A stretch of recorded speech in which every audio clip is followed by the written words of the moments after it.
ఆమె అక్షరాలు వెన్నెల్లో ఆడుకునే ఆడపిల్లలే కాదు, స్త్రీల భావోద్వేగాలను బలంగా పలికించే నిప్పురవ్వలు, అనుభూతుల పూలవనాలు. ఆమె ఎవరో కాదు, ప్రముఖ రచయిత్రి, నవలాకారిణి ఘంటా రజనీరెడ్డి. ఆమె తెలంగాణలోని కరీంనగర్ జిల్లా ములకనూరు గ్రామంలో గాల్రెడ్డి, జ్యోతిర్మయి దంపతులకు జన్మించారు. ఎంబీఏ వరకు చదువుకున్నారు. అద్భుత రచనలు చేశారు. ఆమె రాసిన నవలలు సంచలనం సృష్టించాయి. వయసెరగని మనసు, నీలిమేఘాలలో, కోడలైనా కూతురైనా, ప్రేమ సంఖ్యలు, నిషీది మర్మం మొదలైన నవలలు రాశారు.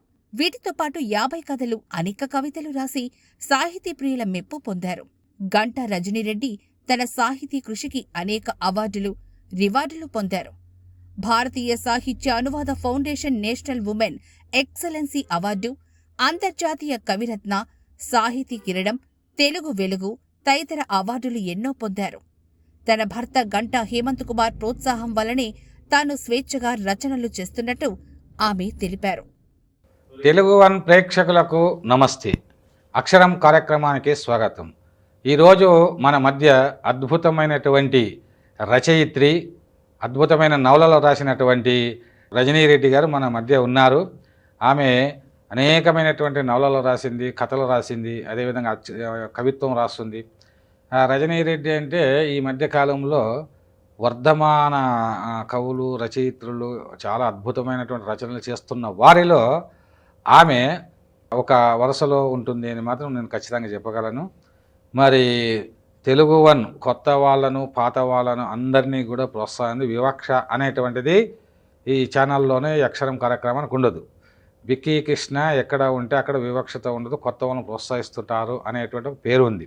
అందువల్ల ఈరోజు మరి రజనీరెడ్డి, ఆమె అద్భుత రచయిత్రి, కవయిత్రిని ఎందుకన్నాను అంటే ఆమె ఈ నిషీది మర్మం లాంటి ఎన్నో నవలలు సినిమాటిక్గా, అదేవిధంగా అద్భుతమైనటువంటి ఒక ఉత్కంఠత రేకెత్తించే విధంగా ఆమె నవలలు రాస్తూ ఉంటుంది. కాబట్టి ఆమెతో ఇవాళ ముఖాముఖి కొనసాగిద్దాం.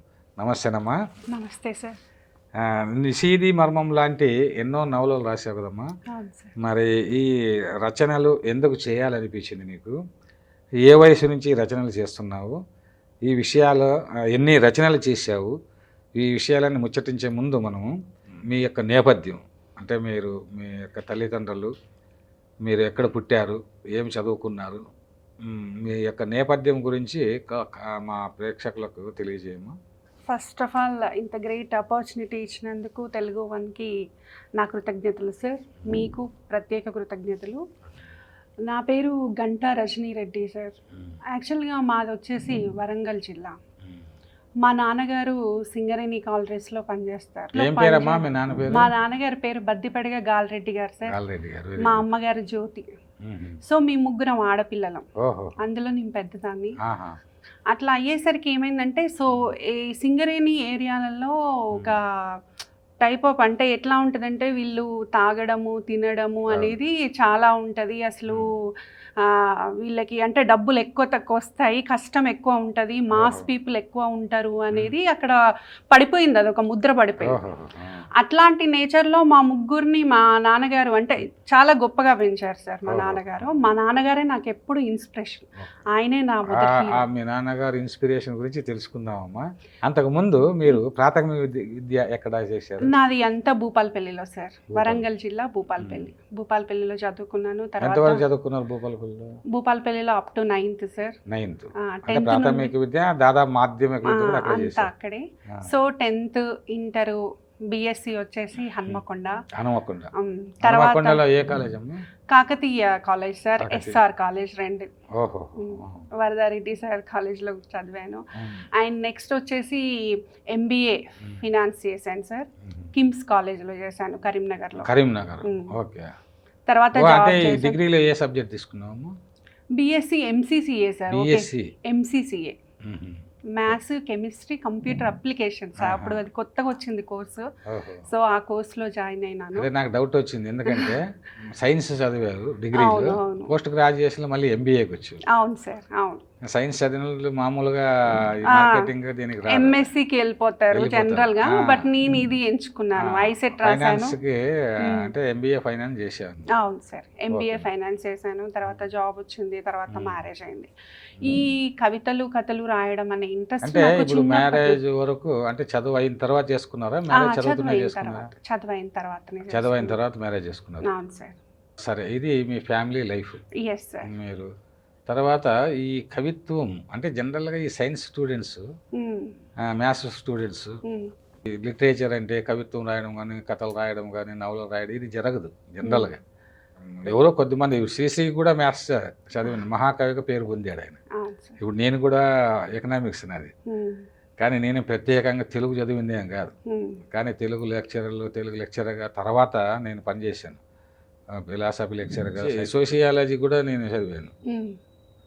అది మన ఇంట్రెస్ట్ బట్టి ఉంటుంది. అవును సార్. అట్లా మీరు ఎంబీఏ చేశారు. అవును సార్. ఎంబీఏ చేసిన తర్వాత చదువుకు సంబంధించి చదువుతున్నా ఉమ్. ఇది మ్యాథ్స్ కానీ కెమిస్ట్రీ కానీ ఇది ఎందుకు పోస్ట్ గ్రాడ్యుయేషన్ చేయకూడదు, మీరు చేయాలని ఎందుకు అనుకోలేదు? యాక్చువల్గా ఏమనుకున్నానంటే సార్, ఎంఎస్సి చేస్తే నేను లెక్చరర్కి వెళ్ళిపోవాలి. నాకు పెద్దగా నచ్చదు టీచింగ్ ఫీల్డ్. టీచింగ్ ఫీల్డ్ నాకు అంటే ఇంట్రెస్ట్ లేదు ఫస్ట్ ఆఫ్ ఆల్. తర్వాత ఇంజనీరింగ్ ఒక ఆప్షన్ ఉండింది నాకు, ఎంపీసీ కాబట్టి. సో ఇంజనీరింగ్ కూడా నాకు పెద్దగా ఇంట్రెస్ట్ లేదు. నాకు ఎప్పుడైనా క్రియేటివ్ ఫీల్డ్ మీద ఇంట్రెస్ట్, కొత్తగా ఏదైనా చేయాలి అనేది ఇంట్రెస్ట్. సో దాంతో నేను ఎంబీఏ చూసుకున్నాను. ఎంసీఏ కూడా చెయ్యొచ్చు, బట్ మళ్ళీ అది కూడా ఏమవుతుందంటే సాఫ్ట్వేర్ సైడ్ అయిపోతుంది. సో అందుకని ఎంబీఏ చేసుకున్నాను. ఎంబీఏ చేసుకున్న తర్వాత జాబ్ కొన్ని రోజులు చేశాను. తర్వాత ఇంకా పిల్లలు దానివల్ల ఆపేసాను సార్. రెస్పాన్సిబిలిటీస్ వల్ల ఆపేసాను సార్. తర్వాత అమ్మ సరే, మీ వృత్తి కన్నా ప్రవృత్తిగా చాలా నవలలు రాశారు ఈ మధ్య. అవును సార్. అవును. అంటే అకస్మాత్తుగా ఒక ఉప్పెనలాగా 5-6 నవలలు రాసేసి, అవును, అకస్మాత్తుగా సాహిత్యంలో అంటే నవలలు రాసే వాళ్ళు చాలా తక్కువ. నవలలు రాయడం అంటే చాలా కష్టం సార్. ఏదో కవితలు రాసి కవితా సంపుటలు వేయడం, కథలు ఒక 5-6 కథలు రాసి అది ఎవరైనా చేస్తారు. ఒక నవల రాయాలంటే విస్తృతమైన వస్తువు ఉండాలి కదా. కాబట్టి అంటే మొట్టమొదట నవలలే రాశారా, లేదన్నా ఇంకా కవిత్వం కానీ కథలు కానీ అట్లా రాశారా? యాక్చువల్గా నేను చెప్పాను కదా, మా నాన్నగారు సింగరేణి కాలేజ్లో పనిచేశారని. అక్కడ ఉన్న ఆడవాళ్ళ బాధలు నన్ను ఇన్స్పైర్ చేశాయి ఫస్ట్ ఆఫ్ ఆల్. ఎందుకంటే ఈ వచ్చిన శాలరీ తోటి తాగి రోడ్డు మీద పడిపోయేవారు. భార్యా పిల్లల్ని పట్టించుకునే వాళ్ళు కాదు అక్కడ. చాలా మంది, మా డాడీ యూనియన్ లీడర్గా చేశారు. మా ఇంటికి రోజు పిల్లల్ని పట్టుకొని ఆ తల్లులు ఆ ఆడవాళ్ళు వస్తే అసలు ఏడుపు వచ్చేది. వాళ్ళని చూసి ఇన్స్పైర్ అయ్యి ఏదో ఒకటి నా మనసులో అనిపించిన భావన నేను రాసుకునేదాన్ని. సో నేను ఇప్పుడు రాసిన నవలలన్నీ కూడా ఆడవాళ్ళకి సంబంధించినవి ఉంటాయి. ఆడవాళ్ళకి సంబంధించింది అంటే ఆడవాళ్ళ కుటుంబ పరంగా కూడా, అంటే ఈ రేపులు కట్నాలు ఇవి అంటే పెద్ద సమస్యలు, వాటిని నేను టచ్ చేయలేదు. కుటుంబ పరంగా వాళ్ళు ఎన్ని కష్టాలు పడుతున్నారు, భర్త సంపాదిస్తుంటే కూడా అది వాళ్ళ దాకా వెళ్ళక ఎంత వేదన అనుభవిస్తున్నారు అనేది నేను కళ్ళారా చూశాను. దానికి కారణం ఏమిటి అని ఆలోచించారు. అవును సార్. అది పాపం వాళ్ళు అంటే ఒక అమ్మాయి నమ్మి ఒక భర్త పెళ్లి అనేది చేసుకొని అతన్ని నమ్మి పిల్లల్ని కంటే వాళ్ళని రోడ్డు మీద వదిలేసి ఇతని తాగుడు ఇతను తాగితే అసలు ఎంత బాధాకరం సార్. వాళ్ళు తినడానికి తిండి లేక. దీనికి అంటే కొన్ని మధ్యతరగతి కుటుంబాలు చదవలేకపోవడం వలన, నిరక్షరాస్యత వల్ల ఈ విధంగా ఈ మామూలుగా ప్రైవేట్ కంపెనీల్లో కానీ ఇట్లా చాలా చోట్ల జరుగుతుంటాయి. దీనికి అవేర్నెస్ క్యాంపులు పెట్టడము, లేకుంటే వాళ్ళకి ఏదన్నా రీహాబిలిటేషన్ సెంటర్స్ పెట్టి మద్యం మానిపించడం, ఇటువంటివన్నీ ఏమన్నా అక్కడ సింగరేణి దాంట్లో జరుగుతుంటాయా? మా డాడీ చేసిన మంచి పని ఏంటంటే సార్, వాళ్ళకు ఒక అకౌంట్ తీసి ఆ భార్య పేరు మీద ఒక అకౌంట్ తీసి శాలరీ వాళ్ళ అకౌంట్లో పడేటట్టు చేసిండ్రు మా డాడీ. ఆయన చేసిన మంచి పని. ఎందుకంటే మా డాడీ ఎప్పుడు మహిళా పక్షపాతిగానే ఉండేది. ఎందుకంటే మీ ముగ్గురు ఆడపిల్లలం కాబట్టి ఆయన ఎప్పుడు ఆడవాళ్ళకి తరపునే ఆలోచించేది. కనిపిస్తే కూడా తిట్టేది వాళ్ళను, ఎట్లా చెయ్యొద్దు, నిన్ను నమ్మి వచ్చిన అమ్మాయిని మంచిగా చూసుకోవాలి, ఆ పిల్లలకి మంచి భవిష్యత్తు ఇవ్వాలని ఆయన చెప్పిన మాటలన్నీ నాకు గుర్తున్నాయి. నా నవలలలో కూడా నేను అదే రాసిన. అదే సార్ నన్ను బాగా ఇన్స్పైర్ మంచి నాన్న వల్ల నాన్న వల్లే. మీకు మంచి నాన్న ఉన్నాడు. అంతే, అట్లా ప్రతి ఆడపిల్ల కూడా మంచి నాన్న నాన్న ఉంటే ఉండాలి, ఆడపిల్లలు బాగా చదువుకొని పైకి వస్తారు. పైకి వస్తారు సార్. ఇది అంటే అకస్మాత్తుగా వాళ్ళు అంటే అక్కడ సింగరేణి ఏరియాలో ఉన్నటువంటి ఆ వాతావరణాన్ని చూసి ఆ కుటుంబాలు మహిళలు పడే ఇబ్బందులు బాధలు చూసి తట్టుకోలేక ఏదో ఒకటి రాయాలి అని చెప్పేసి మీరు రచనని ప్రారంభించారు. అంటే సార్ రాయాలని కాదు, నా బాధ వ్యక్తం చేసుకోవడం ఒక పాయింట్ అయితే, అట్లీస్ట్ చదివిన వాళ్ళలో ఒక్కరైనా మారితే సంతోషం అనే ఉద్దేశంతో రాశాను.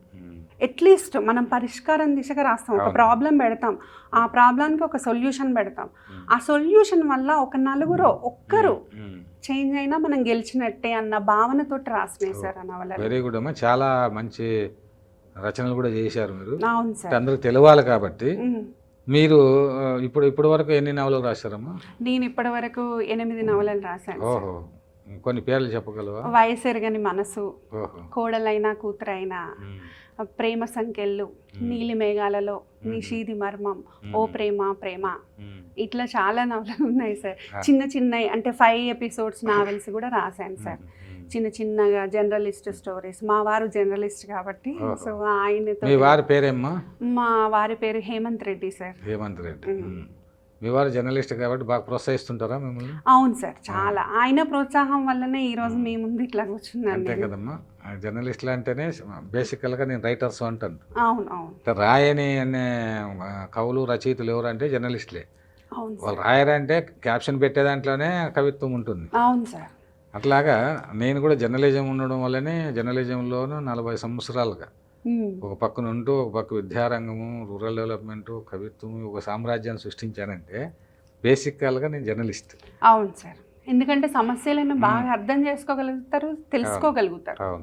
అండ్ మా వారి దగ్గర నేను చూసిందంటే, ఒక జర్నలిస్ట్ దగ్గర ఎట్లా అంటే వాళ్ళు ఆడ మొగ అనే తేడా చూడరు, అందరినీ సమానంగా చూస్తారు. జెండర్ బయాస్ అనేది అసలు ఉండదు.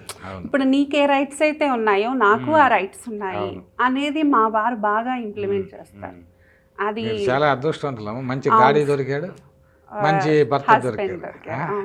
అంటే అందరికీ అలాగే ఉండదు. మామూలుగా స్త్రీల జీవితంలో చాలా మంది కవయిత్రులు ముఖ్యంగా పాపం వాళ్ళు చాలా రాయాలని ఉంటుంది. వాళ్ళని ప్రోత్సహించే వాళ్ళు చాలా తక్కువగా ఉంటారు.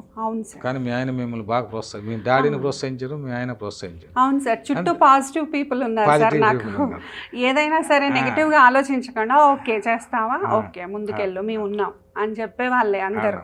ఈ నవలల్లో మీరు అన్ని అంటే ఒక ladies oriented novel, ladies issues oriented novels రాశారు. అవును సార్. అంటే మీ స్టైల్ చాలా అద్భుతంగా ఉంటుంది. ఈ నిషీది మర్మం అనేటువంటి ఈ నవలలో ఈ నవల రాయాలని ఎందుకు అనిపించింది? అయితే సార్ యాక్చువల్గా నేను ప్రతిలిపి ప్లాట్ఫామ్లో రాశాను. రాసిన తర్వాత అక్కడ కొన్ని నావెల్స్ కొంతమంది రైటర్స్ రాసినవి చూసిన తర్వాత అసలు నేనెందుకు ఇట్లా ట్రై చేయొద్దు, ఒక సస్పెన్స్ థ్రిల్లర్ లాగా నాకు ఇష్టం. జనరల్గా అట్లాంటి సినిమాలు అంటే ఇప్పుడు వెబ్ సిరీస్లో వచ్చినాయి కాబట్టి అవే పెట్టుకొని చూస్తూ ఉంటాను. సో నేను ఎందుకు రాయొద్దు అని చెప్పేసి అది రాశాను సార్. టోటల్గా అది నా మైండ్లోనే ఒక ప్రపంచాన్ని సృష్టించుకొని రాసిన నవల. అది చాలా ఇష్టం నాకు, అందుకే అది ఎవరికి ఇవ్వకుండా నా దగ్గర పెట్టుకొని ప్రింట్ చేయించుకున్నాను. ఇట్లా సార్. దీంట్లో ఉండేటువంటి పాత్రలు దీన్ని నడిచి అంటే ఒక వాతావరణ కల్పన అద్భుతంగా చేశారమ్మా. అవును సార్. ఇది అంటే బాగా స్పందించి మీకు రాసినట్టుగా అనిపిస్తుంది. దీనికి ప్రత్యేకమైన కారణాలు కానీ ప్రేరణ కానీ ఉందా, లేకపోతే దీనికి ఏమిటి? లేదు సార్, యాక్చువల్గా నేనేమనుకుంటానంటే నేను ఇప్పుడు టెన్షన్ ఫీల్ అయ్యాను. నేను రాస్తున్నాను టెన్షన్ ఫీల్ అవ్వాలి అని, చదివే వ్యక్తి అది ఫీల్ అవ్వాలి. నేను ఏడుస్తున్నాను, అక్కడ రాస్తున్నాను ఆ పాయింట్, ఎదుటి వ్యక్తి ఏడవాలి. నేను ఇప్పుడు రాసిన కోడలైనా కూతురైనా, వయసెరగని మనసు, ప్రేమ సంఖ్యల్లో, లాస్ట్ ఎపిసోడ్ కామెంట్స్ కొన్ని వందల్లో సార్, 500-600 కామెంట్స్.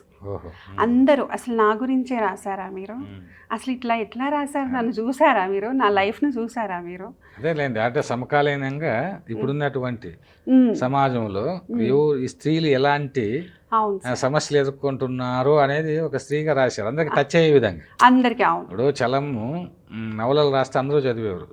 ఆయన స్త్రీ కాదు, కానీ స్త్రీ యొక్క మనసు ఆయనకు ఉంది. కాబట్టి స్త్రీ ప్రేమించినట్టుగా పురుషుడు ప్రేమించాడు అన్నాడు, అంత స్టేట్మెంట్ ఇచ్చేవాడు ఆయన. ఆ స్త్రీకి ఒక హృదయం ఉంటుంది, ఆమెకు అనుభూతిని ఇవ్వాలి, ఆమెకు ఒక మెదడు ఉంటుంది, ఆమెకు ఆలోచన ఇవ్వాలి, ఇలా చెప్పుకో ఆ వే ఆఫ్ స్టైల్, అది చెప్పేటువంటి ఒక అనుభవాలు. అవును సార్. ప్రతి రచయితకు కొన్ని అనుభవాలు ఉంటాయి, జీవిత అనుభవాలనే అక్షర రూపంలో పెట్టినప్పుడు అవును. అద్భుతమైనటువంటి కవిత్వంగా, కథలుగా, నవలలుగా అవి శిల్పీకరింపబడతాయి. అవును సార్. అట్లా ఇక్కడ నిశీది, ఇప్పుడు ఇది నిశీది మర్మం అన్నావు అంటే చూడగానే నాకు అనిపించింది ఫస్ట్లో, అంటే లోపల ఏముంది తర్వాత చదవడం అది వేరే విషయం. కానీ నిశీదిలో ఏమి మర్మం, నిశీది అంటేనే ఒక అట్మాస్ఫియర్, అందులో ఏం మర్మం ఉందంటే ఇది సస్పెన్స్ థ్రిల్లర్ ఇది అన్నట్టుగా ఒక సినిమా అందులో ఇది ఏదో ఉంది చూడాలి ఆసక్తి అన్నట్టుగా ఇందులో ఎందుకు ఈ పేరు పెట్టావమ్మా? యాక్చువల్గా టైటిల్స్ అట్రాక్టివ్గా పెట్టాలి అనేది నా ఫస్ట్ ఆలోచన సార్. ఎందుకంటే టైటిల్ బాగుంటేనే చదవడానికి ఇంట్రెస్టింగ్ వస్తుంది. ఆ టైటిల్ చూసే వస్తారు జనం, లేకపోతే రారు. అది టైటిలే మనకి ఇంట్రెస్ట్ లేకుండా మర్మము అని దీని వెనక సింబాలిక్గా పెట్టారు. అది ఒక చీకట్లో జరిగేటువంటి ఒక స్టోరీ సార్. దాంట్లో ఒక మర్మం దాగి ఉంటది. ఆ మర్మాన్ని హీరో ఎట్లా ఛేదించిండు అనేది స్టోరీ. ఏమిటా మర్మము చెప్పండి, ప్రేక్షకులకు కావాలి కదా. అదేంటంటే సార్, ఒక చీకట్లో ఒక బొమ్మ ఎగురుకుంటూ పోతా ఉంటది డైలీ మిడ్నైట్. హీరోయిన్ ఒక ఇంట్లోకి కొత్తగా వస్తుంది. సో ఆ ఇంట్లో డైలీ ఆ బొమ్మ వెళ్ళిపోవడం ఆమె చూస్తారు. సో ఆమె చూసినప్పుడు ఆమె ఏ విధంగా కొన్ని సిచ్యువేషన్స్ ఎదుర్కొంటుంది, తర్వాత అది హీరోకి చెప్పినప్పుడు అతను ఎట్లా స్పందిస్తాడు, దాని వెనకాల ఎంత కథ ఉంటుంది, అసలు ఆ బొమ్మలో ఏముంది, ఆ బొమ్మ ఎందుకు అట్లా ఎగురుకుంటూ వెళ్తుంది. సో మళ్ళీ కొంతమంది వచ్చినప్పుడు ఆ బొమ్మ చాలా వైలెంట్గా ప్రవర్తించి వాళ్ళని చంపాలని ఎందుకు అనుకుంటుంది, దానికి అసలు ఆ శక్తి ఉండదు, జస్ట్ బొమ్మ అది. కానీ ఆ బొమ్మలో అంత శక్తి ఎక్కడిది, ఇది సార్ ఆ స్టోరీ అంతా. అవును సార్. యాక్చువల్గా అక్కడ మొన్న రీసెంట్గా ఫిబ్రవరిలో తెలంగాణ భాషా సాంస్కృతిక శాఖ తరపున రవీంద్ర భారతిలో ఒక ప్రోగ్రాం జరిగింది సార్. నా రచనల పైన ఒక చర్చా కార్యక్రమం. దాంట్లో అందరూ పెద్ద పెద్ద వాళ్ళు వచ్చారు. మామిడి హరికృష్ణ గారు, మా మామగారు గంటా రామారెడ్డి గారు, రాపోలి సత్యనారాయణ గారు, వేమన కవి గారు. సో వాళ్ళంతా చెప్పిన విషయం ఏంటంటే, అసలు టైటిల్స్ ఎట్లా ఇంత ఇంట్రెస్టింగ్గా పెడుతున్నావు, ఒక్కొక్క నవల 3-4 కోట్ల మంది చదివారు, అసలు ఎట్లా చదివారు, 2 మిలియన్స్ నా ఇప్పుడు రీడర్ కౌంట్ వచ్చేసి 2 మిలియన్స్ పైన ఉంది, ఎట్లా అట్రాక్ట్ చేస్తున్నావు, ఎట్లా తీసుకొస్తున్నావు వీళ్ళందరినీ అనేసి. అంటే టైటిల్ అనేది ఫస్ట్ నేను ఒక ప్రాణం లాగా ఫీల్ అవుతాను. నావెల్కి ప్రాణం అది. ఆ టైటిల్ తోటి జనాలు అట్రాక్ట్ అవుతారు. సో అందుకని టైటిల్ బాగా ఆలోచించి పెట్టుకుంటాను నేను. ఫస్ట్ కాన్సెప్ట్ ఒకటి డిజైన్ చేసుకుంటా, ఏ కాన్సెప్ట్లో రాయాలి. ఆ కాన్సెప్ట్ ఒకటి డిజైన్ చేసుకున్న తర్వాత దానికి ఒక టైటిల్ ఆలోచించి పెట్టుకొని అప్పుడు కథ స్టార్ట్ చేస్తాను మెల్లిమెల్లిగా ఒక్కో ఎపిసోడ్. మీ ఒక పెద్ద రచయిత, ఒక కవయిత్రి, రచయిత్రి, పెద్ద నవలాకారిని రాసినట్టుగా మీ స్టైల్ ఆ విధంగా అంటే సాధన ఏమన్నా చేశారా? లేదు మిమ్మల్ని బాగా ఇన్స్పైర్ చేసినటువంటి రచయిత్రులు ఎవరైనా ఉన్నారా, రచయితలుగానే ఉన్నారా, నవలాకారులు నేషనల్ ఇంటర్నేషనల్ లెవెల్లో అనేది ఒక డౌట్ అనేది వస్తుంది. అంటే ఇప్పుడు ఎండమూరి వీరేంద్రనాథ్ నవలలు రాసుకున్నా అంటే చాలా ఎక్స్పీరియన్స్, కొన్ని వేళ్ళు. కానీ మీరు అకస్మాత్తుగా ఒక తుఫాను మాత్రం వచ్చారు తెలుగు సాహిత్యంలో. ఏంది ఇంతమంది పాఠకులు చదవడం అనేటువంటిది చాలా అద్భుతమైన విషయం, అరుదైన విషయం కూడా. ఏదో టెక్నిక్ సంథింగ్ అంటే ఇప్పుడు లేటెస్ట్గా వచ్చి మీలాంటి వాళ్ళు అకస్మాత్తుగా రాయడమే కాకుండా మళ్ళీ చాలామంది పాఠకులను సోషల్ మీడియా ప్రభావం కావచ్చు, what ever it may be, కానీ టెక్నిక్స్ కూడా పాటిస్తుంటారు. అవును సార్. ఇప్పుడు ఫస్ట్ ఎపిసోడ్ చదివిన వాళ్ళు సెకండ్ ఎపిసోడ్ చదవాలని లేదు కదా, అది ఇంట్రెస్టింగ్ గా ఉంటుంది. రీడేబిలిటీ ఉండే విధంగా నవలలు రాయడం అనేటువంటి ఒక టెక్నిక్ ఈ లేటెస్ట్గా మీకు రావడానికి కారణాలు ఏమిటి? యాక్చువల్గా ఏంటంటే సార్, నా పిల్లలు అది నవల అనేది అంటే నా పిల్లలకి నేను రోజుకొక కథ చెప్తాను, నీతి కథ. అంటే వాళ్ళు ఎంతో కొంత నేర్చుకోవాలి. సో మనం టీవీ చూడొద్దు, సెల్ ఫోన్ చూడొద్దు, బయట ఎవరిని కొట్టొద్దు, తిట్టొద్దు, ఇట్లాంటివన్నీ వాళ్ళకి నార్మల్గా చెప్తే అర్థం కావు, ఒక కథ రూపంలో చెప్పుకోవాలి. నా పిల్లలకి నేను కథ ఏ విధంగానైతే చెప్తానో నా నవల నేను అట్లాగే రాస్తాను. చాలా మంది అసలు నువ్వు పక్కన కూర్చుంటే ముచ్చట చెప్పినట్టే ఉంది ఏంది నీ నవల అనేసి ఇట్లాంటి కాంప్లిమెంట్స్ నాకు చాలా వచ్చాయి. అంతే సార్ అది. ఎందుకంటే ఎదుటి వాళ్ళకి మనం ఏం చెప్తున్నామో అర్థం కావాలి, బేసిక్ పాయింట్ అది. అది ఎవరైనా సరే, కొంతమంది బాగా తెలివికల్లా వాళ్ళు ఉంటారు, వాళ్ళకి ఎట్లా చెప్పినా అర్థమవుతుంది. కొంతమంది మీడియం ఉంటారు, కొంతమంది లో ఉంటారు. ఇప్పుడు నా బుక్ అనేది, నా నావెల్ అనేది ఎవరు చదివినా వాళ్ళకి ఈజీగా అర్థమవుతుంది. అవును సార్, అదే మీరు అన్నట్టుగా చిన్న పిల్లలకు కథలు చెప్పడం అనేటువంటి టెక్నిక్ అనేది అదే. పెద్దవాళ్ళకు పాఠాలు చెప్పొచ్చు, ఎవరైనా చెప్తారు, కానీ చిన్న పిల్లలకు ఆకర్షణీయంగా ఆ చెప్పడంలోనే కథన దక్షిణత అనేటువంటిది బయటపడుతుంది. అవును, చిన్నపిల్లలు చెప్పడం గొప్ప విషయం. అవును సార్, వాళ్ళని అంతసేపు కూర్చోబెట్టడం గొప్ప విషయం. అది తెలిసింది అంటే, ఆ టెక్నిక్ తెలిస్తే అందరూ కూడా రచయితలు ఆల్మోస్ట్ ఆల్. అవును సార్, వాళ్ళందరూ కూడా పసితత్వం లేకపోతే కవిత్వం రాయలేరు అని నేను ఒక చోట అన్నాను. పసితత్వం ఋషితత్వం ఉంటేనే. అవును, గొప్ప రచయితలైనా కూడా వాళ్ళు ఆ పసితత్వంలోనే ఉంటారు, ఆ నోస్టాలజీ, ఆ జ్ఞాపకాల్లోనే జీవిస్తూ ఉంటారు అనమాట. అట్లాగా ఈ నవలలో మీరు రాసినటువంటి ఇదే నవలని కాదు, దీంట్లో ఉన్నటువంటి ప్రేమ సంఖ్యలు కానీ, ఈ నిషీధి మర్మం, ఈ ప్రేమ సంఖ్యల్లో థీమ్ ఏమిటి? ప్రేమ సంఖ్యల్లో థీమ్ వచ్చేసి సార్, ఒక కుటుంబంలో అబ్బాయి అమ్మాయి ఇద్దరు పుడతారు. ఆ ఇద్దరు పుట్టినప్పుడు ఆ తండ్రి ఏంటంటే అబ్బాయికి ఎక్కువ ఇంపార్టెన్స్ ఇచ్చి పెంచుతాడు, అమ్మాయిని చాలా తక్కువ చేస్తాడు. ఇది నా జనరేషన్లో, అంటే నేను 80s 90s అమ్మాయిని కాబట్టి, అప్పుడు అంటే ఇప్పుడున్నంత అవేర్నెస్ అప్పుడు లేదు. అప్పుడు అమ్మాయిలు అంటే చాలా చులకనగా చూసేవారు, ఎంత తొందరగా పెళ్లి చేసి పంపిస్తే అంత బాగుంటది అన్నట్టుగా చూసేవారు. వివక్ష ఉండేది. ప్లస్ అమ్మాయి అందంగా ఉండాలి, చదువుకోవాలి, సన్నగా ఉండాలి, ఇట్లాంటి ఆప్షన్స్ అసలు ఎన్ని పెట్టేవాళ్ళు కండిషన్స్. అట్లాంటివన్నీ నేను చూశాను సార్, స్వయంగా చూశాను కాబట్టి నాకు ఆ వివక్ష పడ్డ వాళ్ళ బాధ అనేది అర్థం చేసుకున్నాను నేను. చాలా మంది పిల్లలు పుట్టకపోతే కూడా అదొక పెద్ద లోపంగా చూపించి విడాకులు ఇచ్చేసి లోపం ఉందని చెప్పేసి, ఇప్పుడున్నంత అవేర్నెస్ అప్పుడు లేక చాలా అంటే చాలా బాధలు ఎదుర్కొన్నారు సార్ ఆడవాళ్ళు. సో ఆ ఆడవాళ్ళు ఎదుర్కొన్న బాధల్లోంచే నా కథలన్నీ పుట్టినాయి. అన్నీ నిజ జీవిత కథలే. ఒక నిషీధి మర్మం తప్పితే నేను రాసిన ప్రతి ఒక్కటి నిజ జీవిత కథలే, ప్రతి ఇంట్లో జరిగేది. ఎందుకంటే ఇప్పుడు మేము చాలా గొప్ప వాళ్ళం, మేము చాలా మేము మహిళలంటే మాకింత అది రెస్పెక్ట్ అని చెప్పే వాళ్ళు కూడా ఇంట్లోకి వస్తే నార్మల్గానే బిహేవ్ చేస్తారు. వాళ్ళేం అక్కడ పెద్ద, ఇప్పుడు బయట వాళ్ళకి కిరీటాలు పెడతారు తప్ప ఇంట్లో భార్యకి అంత ఇంపార్టెన్స్ ఇచ్చే వాళ్ళు చాలా తక్కువ, చాలా తక్కువ. కాబట్టి ఇప్పుడు పిల్లలు అనేది ఇద్దరి బాధ్యత. పిల్లలు మొత్తం ఆడవాళ్ళ బాధ్యతే అన్నట్టుగా వదిలేసి వెళ్ళిపోతారు. ఇప్పటికీ అదే జరుగుతుంది. ఆడవాళ్ళు ఇప్పుడు మగవాళ్ళ కంటే ఎక్కువ సంపాదిస్తున్నా కూడా ఆ అమ్మాయి ఆఫీస్ నుండి వచ్చి మళ్ళీ పిల్లలకు చేసుకోవాలి. ఎంతమంది పని మనుషులున్నా తల్లి చేయాలి కదా, అక్కడ పని చేయాలి, ఇక్కడ పని చేయాలి. అది వివక్ష అనేది ఇంకా కొనసాగుతుంది సార్, అది మార్పు రావాలి. ప్రేమ సంఖ్యలలో అంటే ప్రేమ అనేటువంటి ఒక సంఖ్యలో ఉన్నారు స్త్రీలు అన్న సింబాలిక్. అంటే వాళ్ళు ఇప్పుడు దాన్ని దాటేసి వాళ్ళు బయటకి రాలేరు, అక్కడ ఉండలేరు. అంటే వాళ్ళ మానసిక వేదన ఏ విధంగా ఉంటది, పెయిన్ అనుభవిస్తారు. అంతే సార్. ఇప్పుడు చాలా మంది ఆడవాళ్ళు 30sకి 40sకి అంత డిప్రెషన్లోకి వెళ్ళడానికి కారణం ఈ చిన్న చిన్న విషయాలే. ఇప్పుడు మనం ఎదుటి వాళ్ళకి చెప్తే ఇదో పెద్ద విషయమా, దీనికి బాధపడాలా అంటారు. బట్ అది కాదు అక్కడ విషయం. ఆ అమ్మాయి ఎంత పెయిన్ అనుభవిస్తుంది అనేది విషయం. అది ఎంతవరకు మనం అర్థం చేసుకుని ఆ అమ్మాయి పెయిన్ని మనం సాల్వ్ చేస్తున్నాము, ఆ అమ్మాయికి ఎంత మనం ప్రశాంతతను ప్రొవైడ్ చేస్తున్నాం అనేది. మేము స్వేచ్ఛ ఇస్తున్నాం. అందరూ అదే చెప్తారు, బట్ దొరకాల్సిన స్వేచ్ఛ ఇంకా స్త్రీకి దొరుకుతలేదు అనేది నా ఫీలింగ్. సూపర్, మంచి అదే కాన్సెప్ట్తో నా నవల.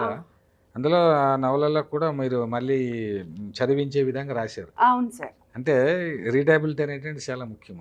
ఆ స్టైల్ అనేటువంటిది సహజంగా మీ యొక్క ఫీలింగ్స్ ని బట్టి వస్తుంది. ఇప్పటికీ కూడా పల్లెటూర్లలో మీరు చూడండి, మనవడు పుట్టానంటే ఒకడు పులి పుట్టాడు, సింహం పుట్టాడు అంటే ఆడపిల్ల అట్లా కాదా, మళ్ళీ చివరికి వస్తే ఆడపిల్లనే కదా సార్ చూసుకునేది. విశేషణాలతో పోల్చురు కదా, అది బాగా చెప్పారమ్మా. తర్వాత ఈ నీలి మేఘాలలో ఇదన్నీ అంటే ప్రతి నవల గురించి చెప్పాలంటే ఎంతసేపు అని మాట్లాడచ్చు. ఈ నీలి ఊరికే జస్ట్ పరిచయం కోసం, ఈ నీలి మేఘాలలో ప్లాట్ ఏమిటి? నీలి మేఘాల్లో జస్ట్ లవ్ స్టోరీ సార్. ఒక పేదమ్మాయి ఒక రిచ్ అబ్బాయికి జరిగేటువంటి లవ్ స్టోరీ. ఆ అబ్బాయి మన సాంప్రదాయంలోనే ఉన్న అమ్మాయిని పెళ్లి చేసుకోవాలని ఎక్కడో ఫారెన్ నుండి వచ్చి ఒక అమ్మాయిని పెళ్లి చేసుకొని, సో అదొక ఫ్యామిలీ డ్రామా సార్. సో ఇంకొకటి కోడలైన కూతురైన వచ్చేసి అదేంటంటే కోడలు కూతురు ఇద్దరు సమానం, ఇద్దరిని ఒకేలాగా చూడండి. కూతురేమో ఎక్కువ కాదు, కోడలేం తక్కువ కాదు. ఆ అమ్మాయి కూడా ఒక ఇంట్లో గారాబంగా పెరిగొచ్చింది. సో ఆమెను కూడా మీరు రెస్పెక్ట్ చేయండి అని చెప్పారు. అదే సార్ కాన్సెప్ట్. ఆ అమ్మాయి కూడా అత్తమామల్ని తల్లిదండ్రులాగా చూడాలా, వీళ్ళు కూడా ఆమెను బిడ్డలాగా చూడాలి. ఆమె అక్కడ అల్లుడితోటి, మీ కూతురు అల్లుడితోటి ఎంత బాధ అనుభవిస్తుందో ఇంకో ఇంటి నుండి వచ్చిన అమ్మాయి కూడా అంతే బాధపడుతుంది. మీరు అది ఇది సమానంగా చూడాలని రాసుకున్నాను సార్. అది కోడలైనా కూతురైనా సమానంగా చూడాలని రాశారు. అయితే దీంట్లో నేను గమనించింది ఏంటంటమ్మా, ఇప్పుడు చలము స్త్రీకి స్త్రీనే శత్రువు అన్నాడు. అవును సార్. ఇప్పుడు అత్త లేని కోడలు ఉత్తమురాలు అని పాడుకున్నాడు, పాటలు కూడా వచ్చినాయి. స్త్రీకి స్త్రీనే శత్రువు అని ఆయన అన్నదాన్ని మీరు అలా కాకుండా, అంటే ఇక్కడ కొడుకైనా కూతురైనా ఒకటే, అది వేరే విషయం. ఇక్కడ ఏంటంటే కోడలైనా కూతురైనా ఒకటే అన్నారు మీరు. అంటే కొడుకైనా కూతురైనా ఒకటి అనేది అది డిస్క్రిమినేషన్ ఉండకూడదు ఫ్యామిలీలోనే. అది పాత కాన్సెప్ట్. ఇప్పుడు మీరు చెప్పింది ఇది నాకు ఆశ్చర్యం. కోడలైనా కూతురైనా ఒకటే, అంటే ఒకటే విధంగా భావించాలి, చూడాలి. అది ఎందుకు చూడటం లేదు అంటే, ఎందుకు చూడటం లేదు అంటే సార్, అంటే ఈ స్త్రీలు అంటే అత్తల యొక్క డామినేషన్ అనా, లేకపోతే వాళ్ళ కొడుకులు వాళ్ళు లేదా కూతుళ్ళు పైన ప్రేమ లేకపోవడమా, ఏమిటి అట్లాగా సార్? యాక్చువల్గా నేను గమనించుకున్నంత వరకు, అంటే కుటుంబాలలో చూసినంత మటుకు, ఇప్పుడు నా కూతురే ఉంది. నా కూతుర్ని నేను చాలా గారాబంగా పెంచుకుంటాను. ఎట్లయినా బయట నుండి వచ్చిన అమ్మాయి కంటే నా కూతురు నాకు చాలా ఎక్కువ అనిపిస్తుంది. బట్ బయట నుండి వచ్చిన అమ్మాయి ఈరోజు మన వంశాన్ని మోస్తుంది, వంశాంకురాన్ని ఇస్తుంది. ఆ అమ్మాయి మన పేరు నిలబెట్టడానికి ప్రయత్నం చేస్తుంది, ఎన్ని ఉన్నా కడుపులో దాచుకుంటుంది. సో ఈ అమ్మాయికి ఇచ్చేంత ప్రేమ 100% ప్రేమ ఇవ్వకపోయినా 90% అయినా you have to give her అని చెప్పింది కోడలైనా కూతురైనా సార్. ఇద్దరు అత్తల దగ్గర ఉంటుంది అని అంటే సార్, అది కమ్యూనికేషన్ గ్యాప్ అంటాను నేను. అంటే కావాలని ఏ ఆడవాళ్ళు కూడా ఇంకొకరిని ఇబ్బంది పెట్టరు, ఎందుకంటే ఆడవాళ్ళలో అమ్మతత్వం ఉంటుంది. ఒక ప్రాణాన్ని పొయ్యడానికి ఎంత కష్టపడతామనేది ఒక అమ్మకే తెలుసు. సో అమ్మ ఇంకొకరిని బాధ పెట్టదు ఎప్పుడైనా. కాకపోతే ఏంటంటే కమ్యూనికేషన్ గ్యాప్, కొన్ని నచ్చక, కొన్ని అది మాట్లాడుకోక, అంతే. ఫ్యామిలీస్ వాళ్ళ కల్చర్, వాళ్ళ బిహేవియర్స్, ఈగో ప్రాబ్లమ్స్, వీటి వల్లే దూరం అవుతారు తప్ప అక్కడ ఏం ఉండదు సార్. చాలా కథలు రాశారు, దాదాపు సుమారు 30 కథలు రాశారు. ఈ కథలలో కూడా ఎక్కువగా మీరు ఏ సమస్యలను ఎక్కువ, అంటే స్త్రీ సమస్యలు? నేను సార్ మాటకు శిస్తు అని ఒక కథ రాశాను సార్. మాటకు శిస్తు అంటే చాలా మంది సార్, నేను అబ్జర్వ్ చేసింది ఏంటంటే మాట్లాడుతూనే ఉంటారు కంటిన్యూస్గా. సరే, ఆ మాటలలో అర్థం ఉండి 10 మందికి ఉపయోగపడితే ప్రాబ్లం ఏం లేదు. కానీ ఎదుటి వాళ్ళని డిస్టర్బ్ చేయడానికి ఇప్పుడు ఫోన్లలో గంటలు అసలు ఎవరైనా కలిస్తే గంటలు అవన్నీ పనిలేని అంతే టైం పాస్. అట్లాంటివన్నీ చూసి ఇన్స్పైర్ అయ్యి రాసుకుంది మాటకు శిస్తు. అంటే మన టెలిఫోన్ బిల్లు లాగా, ఫోన్ బిల్లు లాగా మాటకు కూడా బిల్లు ఉండాలి ఒకటి. అది కంపల్సరీ, అది పెడితేనే మనుషులు మారుతారు. ఇది అనేది ఇప్పుడు మనం ఏదైతే బయటకు వస్తుందో దానికి మనం రెస్పాన్సిబిలిటీ ఖచ్చితంగా. అట్లా రెస్పాన్సిబిలిటీగా ఫీల్ కానప్పుడు మాట్లాడొద్దు. రాసినటువంటి కథల్లో మీకు బాగా నచ్చిన కథ ఏంటి? నేను రాసినటువంటి కథలలో ఈ మాటకు శిస్తు కూడా ఇష్టం సార్. అండ్ పరీక్ష అని ఒకటి. పరీక్ష అనేది రియల్ లైఫ్ స్టోరీ సార్.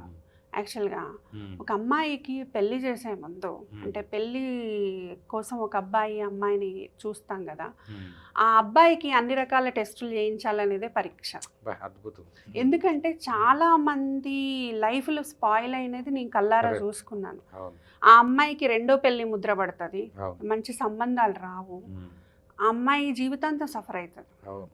అందుకే అట్లాంటివన్నీ ఉండొద్దు. ఫస్ట్ టెస్టులు చేయించాలి, మెడికల్ టెస్టులు.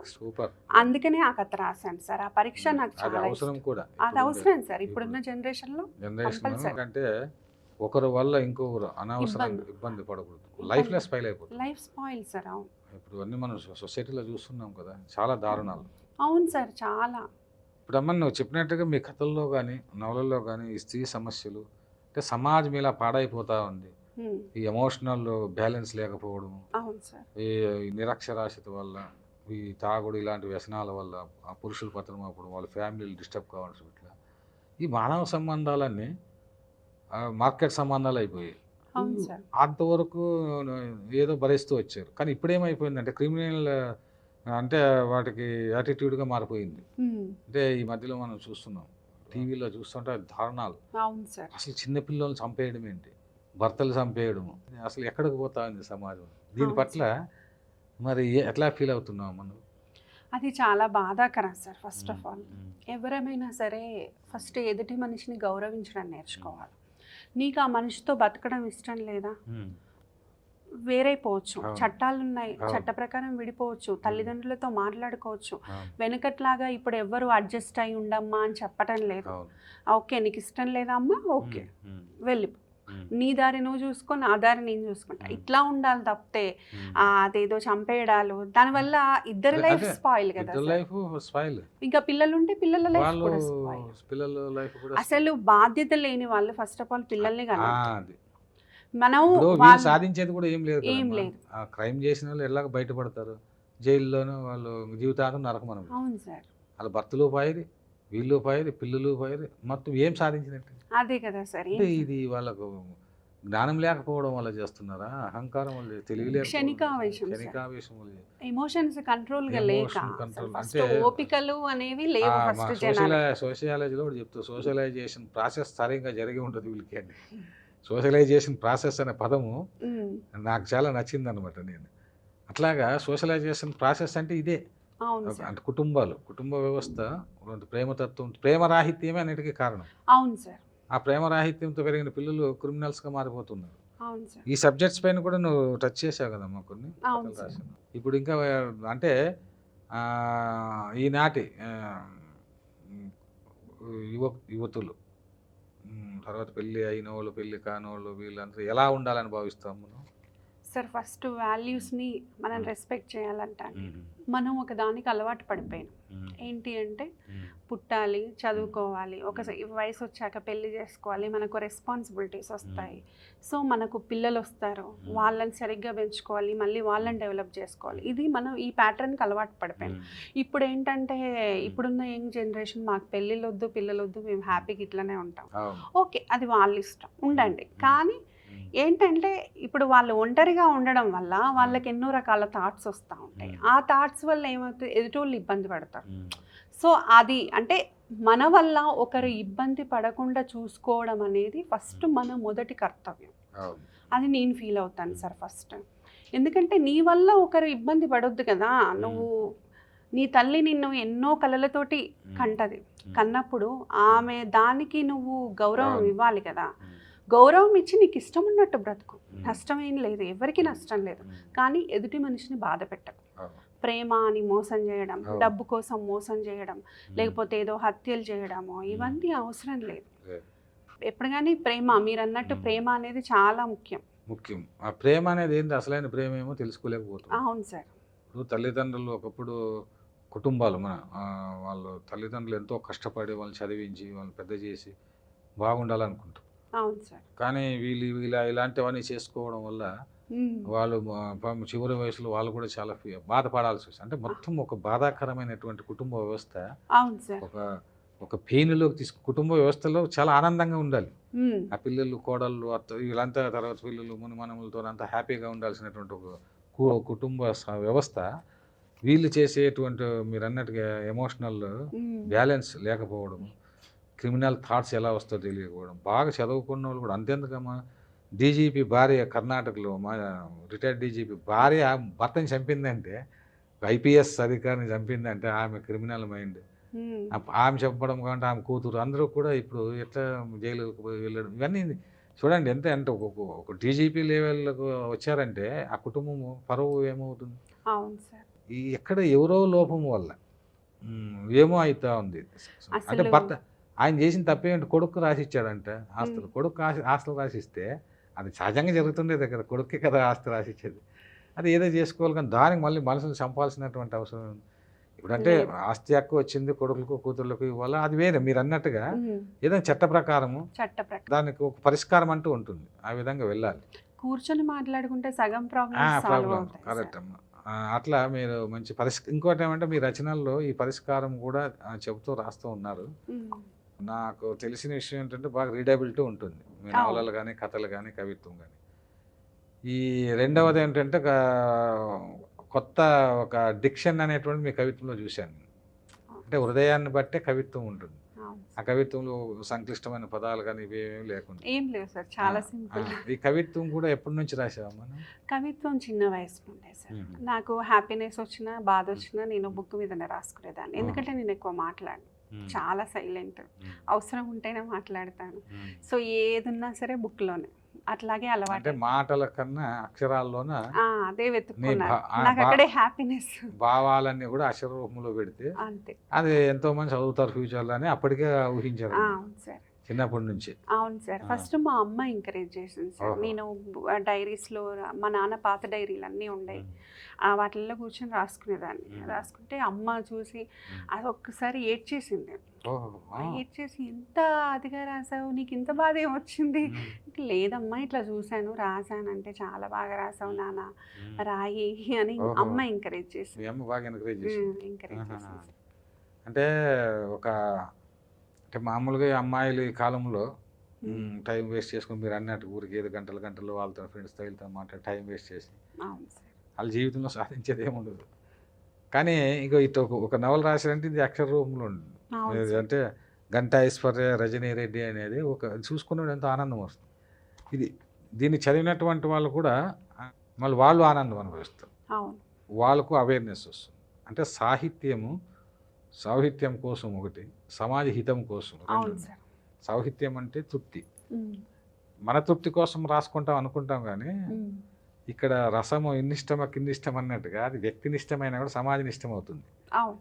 ఇప్పుడు నేను ఒక కవితను రాశానంటే నా ఆనందం కోసం ఒకటి, లేదా నాలో బాధను వ్యక్తం చేసుకుని, లేదా సమాజాన్ని చూసి స్పందించి రాస్తాను.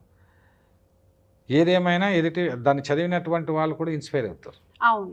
పాట ద్వారా కావచ్చు, కవిత ద్వారా కావచ్చు, కథ ద్వారా కావచ్చు, నవల ద్వారా కావచ్చు. అయితే నవలలు ఈ మధ్యకాలంలో నవలలు చదివేటువంటి రీడర్స్ లేరు అనేటువంటి ఒక మంచి మంచి వాళ్ళు ఒకప్పుడు ఉండేవాళ్ళు, ఇప్పుడు లేరు అని. కానీ ఏ కాలంలోనైనా ఉంటారు. ఉన్నారు. ఇప్పుడు ఓల్గా ఒక చోట అన్నట్లు గతం కన్నా భవిష్యత్ తరాల వాళ్ళు ఇప్పుడు రాసే వాళ్ళు గొప్పగా రాస్తారని ఒక చోట అంటున్నాను.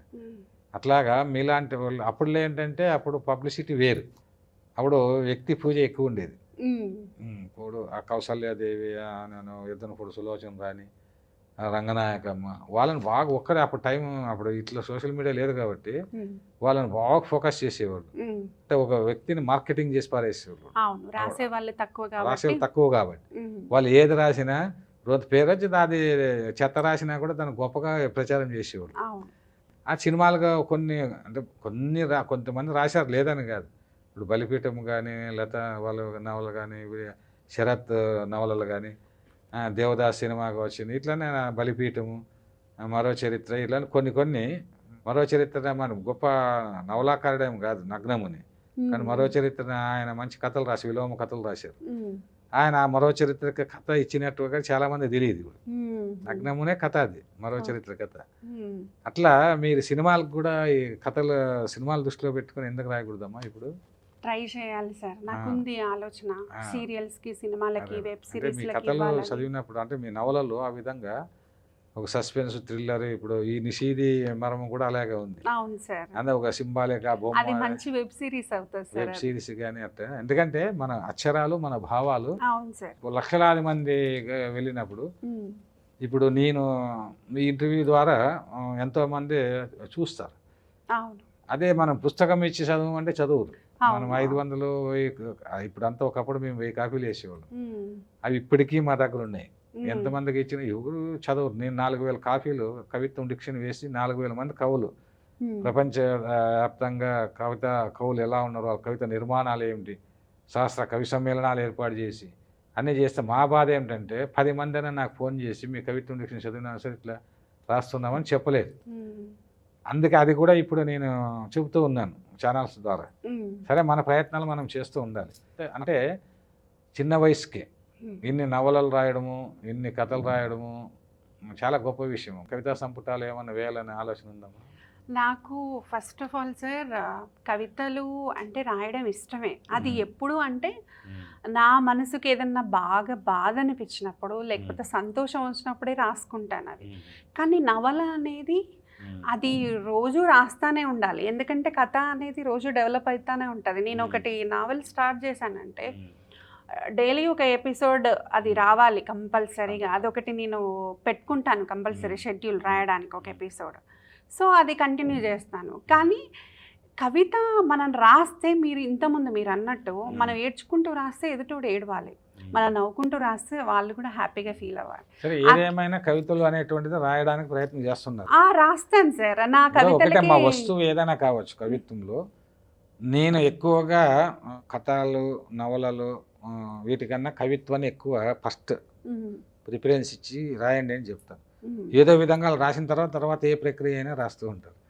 దేనికైనా ఫస్ట్ ప్రేరణ అదే కవిత. ఇంపార్టెంట్. అప్పుడు మినీ కవితలు అని వచ్చి చిన్న చిన్న కవితలు రాసేకి ఇష్టపడేటువంటి. అవునవును, ఇప్పుడు చాలా ప్రక్రియలు వచ్చినాయి. ఆ తర్వాత మేము గజల్స్ కూడా, తెలుగులో గజల్స్ కూడా చాలా, ఇప్పుడు దాదాపుగా 500-600 మంది గజల్స్ రాస్తున్నారు. ఇది ఒకప్పుడు లేదు.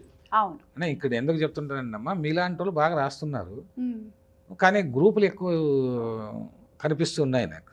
అవును సార్. మీరు ఇన్ని నవలు రాసినా, ఇన్ని రాసినా ఆ గ్రూపుల్లో మీరు చేరడం లేదా, ఆ గ్రూపులు మేము గుర్తించడం లేదా? లేదు సార్, యాక్చువల్గా నేను గ్రూపులో ప్రతిలిపిలో నేను ఉన్నప్పుడు చాలా మంది అడిగారు, మా గ్రూపులోకి రండి, మీకు ఈ పదవి ఇస్తాము, ఆ పదవి ఇస్తాము అని. ఈ గ్రూపులో ఒకటి ఇప్పుడు కథలు కూడా 30 కథల వరకు రాశారు, కథా చర్చలు పెడుతుంటారు.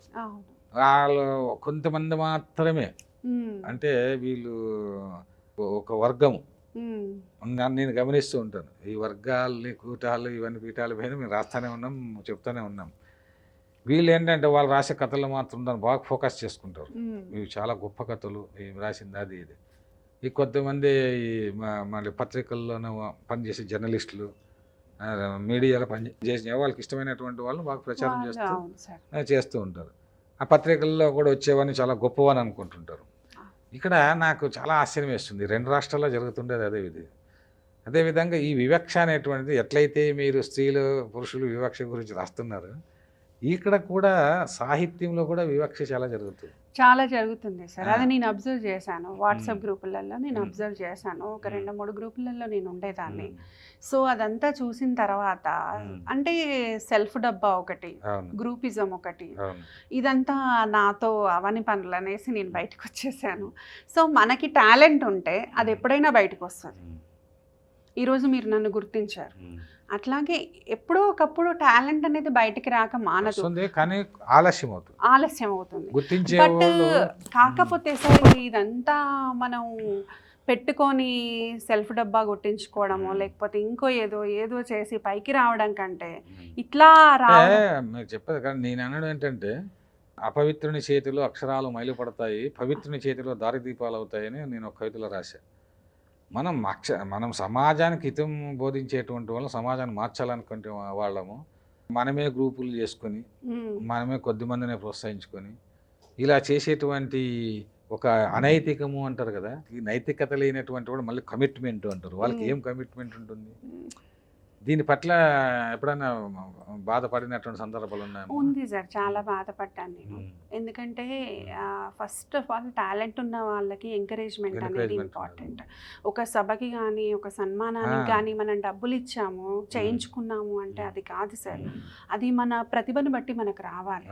అట్లా ఇప్పుడు ఉన్న గ్రూపులు పెట్టినటువంటి పెద్దవాళ్ళందరూ కానీ అది ఆలోచించాలని నేను ఇప్పుడు అంటే ఈ ప్రోగ్రాం ద్వారా నేను వాళ్ళకి వేడుకుంటున్నాను ఫస్ట్ ఆఫ్ ఆల్. ఎందుకంటే ఆ గ్రూపిజాలు తెలిసిన వాళ్ళకి మనం అన్ని చేయడాలు, ఎవరైతే మనకి స్పాన్సర్ చేస్తున్నారో యూనివర్సిటీలు కావచ్చు, పీఠాలు, యూనివర్సిటీలు, అకాడమీలు, వీళ్ళందరూ కూడా మీలాంటి యంగ్ స్టార్స్ బాగా రాస్తున్నటువంటి వాళ్ళు కనీసం సీనియర్స్కే ఇస్తూ ఉంటారు.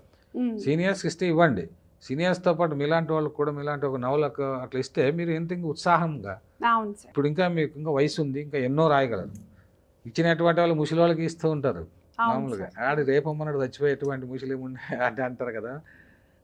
ముసలి వాళ్ళకు ఆ ముసలి వాళ్ళకే ఇచ్చిన వాళ్ళకి అవాళ్ళు రివాళ్ళు ఇచ్చి వాళ్ళ పాతదే చేస్తూ ఉన్నటువంటి వ్యవహారమైనటువంటిది ఓన్లీ తెలుగు సాహిత్యంలో జరుగుతుంది.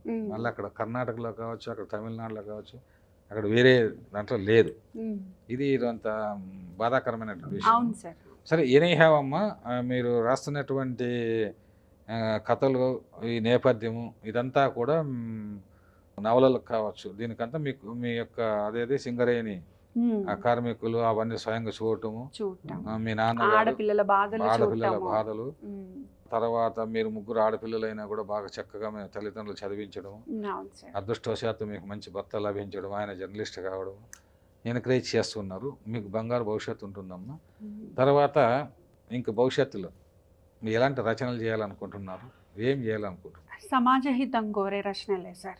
ఏదైనా సరే నేను రాస్తున్నాను అంటే అది ఎదుటి వాళ్ళకి ఉపయోగపడాలి ఎంతో కొంత. అది ఒక్కరు చదివినా పర్వాలేదు, కానీ అది వాళ్ళకి ఉపయోగపడాలి. సో ఏదైనా సరే రచనలు అనేవి మన ఎదుటి వాళ్ళలో ఎంతో కొంత మార్పును తీసుకురావాలి, సమాజ హితానికి ఉపయోగపడాలి. కళాకారుడు ఎప్పుడు కళను గౌరవించుకుంటూ ఆ కళను బ్రతికించుకోవాలి. ఇది ఒక్కటి నమ్ముతాను సార్ నేను.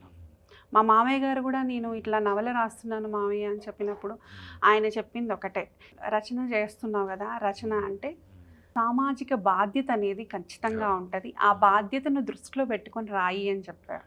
అట్లాగే ఇప్పటి వరకు రాసిన నవలలన్నీ సామాజిక బాధ్యతతోటే రాశాను. ఇక ముందు కూడా అట్లాంటి బాధ్యతతోటే రాస్తాను సార్. ఇప్పుడు కేవలం తెలుగులోనే కాకుండా ప్రపంచ సాహిత్యంలోకి వెళ్ళాలంటే అద్భుతమైన నవలలు రాస్తున్నారు. ఇది తెలుగు అట్మాస్ఫియర్లో ఈ అనుభవాలు వేరే దేశాలకు కానీ వేరే వాళ్ళకి ఉండవు కదా. కాబట్టి ఆ సింగరేణి దాంట్లో వాళ్ళ మహిళలు అక్కడ జరిగినటువంటివి దాని నేపథ్యం నుంచి వచ్చినటువంటి ప్రత్యేకమైనటువంటి ఒక నేపథ్యం మీది. అవును సార్. చివరిగా ఒక కవితతో ఈ ఇంటర్వ్యూ ముగిద్దామమ్మా. ఒక మంచి కవిత చదువమ్మా. ఓకే సార్, ఇది నా కోసమే నేను రాసుకున్నాను. అక్షరాన్ని ఆయుధంగా మలుచుకొని పదాలు అనే రెక్కలతో పరుగులు తీస్తున్నా. సమాజ నిర్మాణంలో మహిళల సున్నితత్వపు శృంఖలాలు రూపుమాపేందుకు నా మస్తిష్కమనే విహంగంలో స్వేచ్ఛగా ఎగురుతూ నవలల పూల తోటలో రంగులన్నీ పులుముకొని అందమైన సీతాకోక చిలుకనై విహరిస్తున్నా. ఇది నా గురించి నేను థ్యాంక్ యూ సార్. కవిత చెప్పిన విధానం కూడా బాగుంది. దాని అభివ్యక్తి నవ్యత అంటారు. అందులో నవలల పూతోటలో విహరిస్తాను రంగరంగుల అనేది రంగరంగుల సీతాకోక చిలుక, అన్ని క్యారెక్టర్స్ నేనే కాబట్టి క్యారెక్టర్స్ మీరే కాబట్టి అట్లా మీ గురించి చాలా మంచి కవిత చదివామమ్మా. Thank you sir. Thank you very much.